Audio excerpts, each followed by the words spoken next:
Hello everyone and welcome to Whiskey Wednesday. Back in the usual scenario, beautiful place there, kind of forget how lovely it looks on these kind of sheets. But a bottle that was requested, which I kind of forgot about, sadly. Not many people can forget about the whiskies that they own. But this is the Compass Box Hedonism Felicitas. Quite the name, quite the logo and the label when you see it. It did come in a box. I turned the front of the box into a bookmark because I didn't really want to throw it all away and then forgot I needed to review it. So we don't have a box, sadly. But it's this big silver thing, very kind of voluptuous in its look. But the whiskey itself, it is a blended grain whiskey. It's made to celebrate Compass Box's 20th anniversary last year. I think I bought it in like June or July. I can't remember exactly when it came out. It was 140 quid, 140 pounds for those of you that don't speak slang. And I was a bit dubious when I first bought it. I was like, ugh, do I need to spend 140 quid on an old grain whiskey just because it's got a fun label? But I did. I'm not regretting it now. I did at the time. It's aired out quite a bit. When I first tasted it, it was so hot. It was just really spicy and a bit over the top. But it's had time to mellow. The ingredients which have mellowed span anywhere from 19 to I think nearly 33 years old, maybe even a bit older. The youngest whiskey in it is from the Port Dundas distillery, or Port Dundas. Distilled in 2001, and that's aged in some refill sherry casks. The 1990s stock in it comes from the North British distillery, and they're recharred American oak barrels. And then the oldest stuff in it comes from the Strathclyde distillery, which is from the 1980s. It doesn't give a set date. I think it might on their website. And that is aged in first fill American oak casks. So we've got a lot of classic Compass Box Hedonism flavours. It's just older, and it is bottled at 53% ABV. I forgot the ABV then, but it's 53%. Natural colour, no filtering. Let's smell, let's taste, let's see what's going on.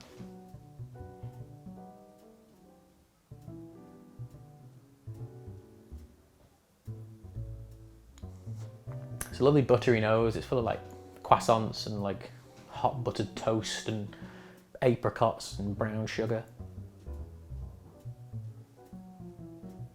There is still some spice to it. Luckily, there's none of that kind of plastickiness that you get with grain whiskey. As I said, when I first opened this, it was just a bit hot on the palate. It was really intense with spice. But now it's mellowed down, and the nose is just full of those big buttery, bready, almost like French patisserie smells.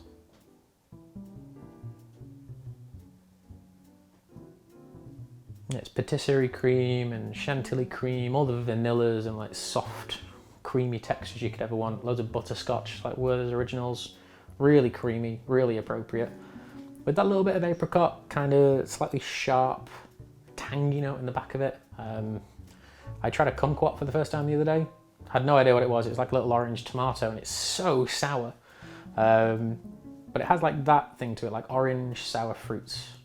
But it's welcoming, nice contrast to the richness of that butterscotchy flavour. But yeah, let's try it.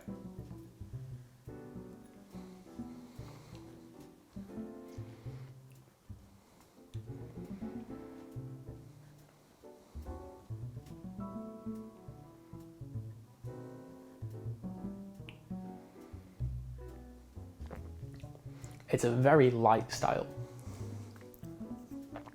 Been lucky enough to try a lot of grain whiskies from all of the 7 grain distilleries.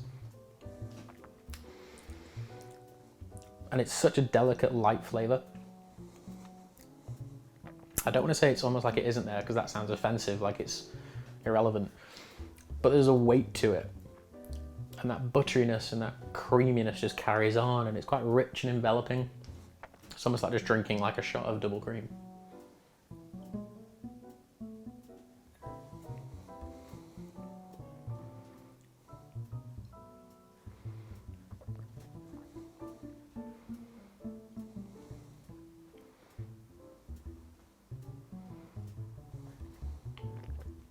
Fudgy, toffee, clotted cream.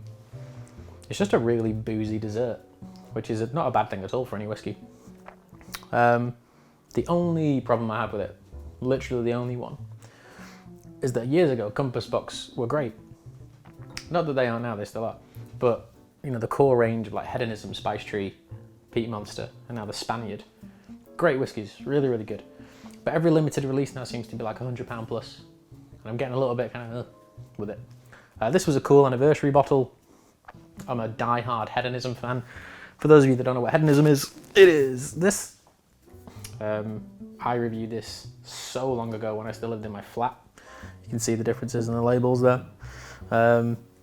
But great blended whiskey, really approachable. It is just that on steroids, essentially.